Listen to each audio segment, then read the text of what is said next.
नमस्कार, भटकंती चॅनल मध्ये आपले स्वागत आहे। काळ भैरवनाथ ही जी शक्ती आहे ही भगवान शिवशंकरांनी निर्माण केलेली शक्ती आहे। भगवान शिवशंकरांनी तिसरा डोळा उघडला क्रोधाने आणि भयंकर अशी अग्नीची निर्मिती झाली पृथ्वी तलावावर। अग्नीतून निर्मिती काळ भैरवनाथांची झाली। काळ भैरवनाथ प्रथम काशीला गेले म्हणून त्यांना काशी कालखंडाचा राजा म्हटले जाते। काशीचे कोतवाल म्हटले जाते आणि अखंड महाराष्ट्रामध्ये अनेक मंदिरे आहेत काळ भैरवनाथांची। राक्षसांना मारण्यासाठी ते त्या ठिकाणी गेले आणि अनेक ठिकाणी आपल्या भक्तासाठी काळ भैरवनाथ गेले।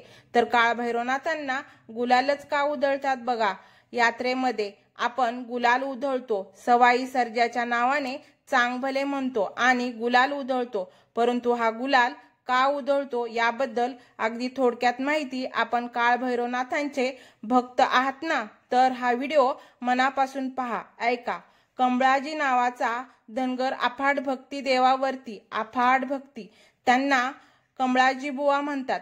सोनारीवरून लपतळवाडीच्या कुरणात देव आला, कशासाठी? भक्तासाठी आपल्या। कारण कमळाजी धनगर हा त्या ठिकाणी बकरी चारण्यासाठी आला होता बघा।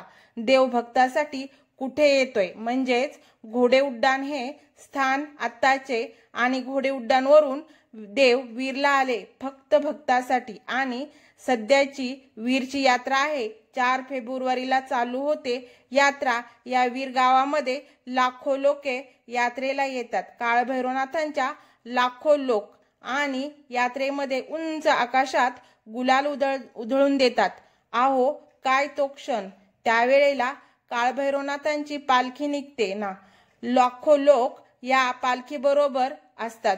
ढोल ताशाचा गजर, लेझिम, आहो तो डाव पाहण्यासारखा मंत्रमुग्ध करून टाकणारा क्षण तो। आणि गुलालाची उधळण, तर गुलाल का उधळतात हे थोडक्यात पाहूयात आपण। गुलाल म्हणजे चौथ्या मुक्तीचे प्रतीक आहे। चौथ्या मुक्तीचे प्रतीक म्हणजे गुलाल आहे आणि ह्याला अध्यात्माचा आधार सुद्धा आहे। गुलालाला संस्कृतमध्ये पारिभद्र द्रव्य म्हणतात बघा। पारिभद्र द्रव्य गुलालाला म्हणतात। अतिशय पवित्र असणारे द्रव्य, म्हणजेच 84 लाख योनीमधून माणसाचा जन्म मिळतोय बघा। 84 लाख योनी पार करावी लागतात आणि ह्या 84 लाख योनी जर पार कराव्या लागतात आणि ह्या 84 योनी जर पार करायच्या नसेल आणि मोक्ष प्राप्ती मिळवायची असेल, काळ भैरवनाथ आपल्याला मोक्ष प्राप्ती करून देऊ शकतात। हा अधिकार काळ भैरवनाथांना आहे, कारण शिवशंभूचा अवतार आहे तो। म्हणून आपण अवश्य या वीरला, आणि ज्या वेळेला वीरला येता ना त्यावेळेला उंच आकाशात गुलाल उधळून नक्की द्या। सवाई सर्जाच्या नावाने चांग भलं म्हणा। भैरवनाथाच्या आई जोगेश्वरी मातेच्या पायाशी नतमस्तक व्हा।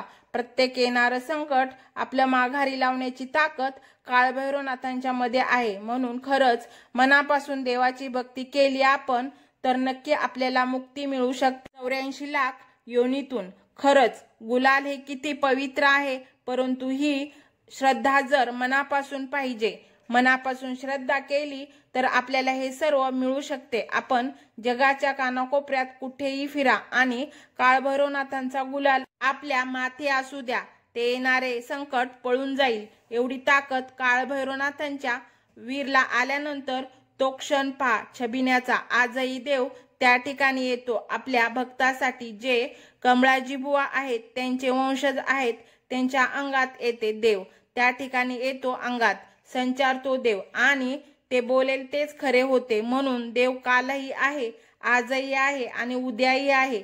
चंद्र सूर्य आहे तोपर्यंत शक्ती कायमची या ठिकाणी आहे। ही माहिती जर आवडली असेल तर आपण जास्तीत जास्त हा व्हिडिओ शेअर करा, पुण्य प्राप्त होईल आपल्याला। आणि आम्हाला कमेंट नक्की द्या। आपण सवाई सर्जाच्या नावाने चांग भले अशी कमेंट नक्की द्या आणि व्हिडिओला लाईक शेअर सबस्क्राईब करा।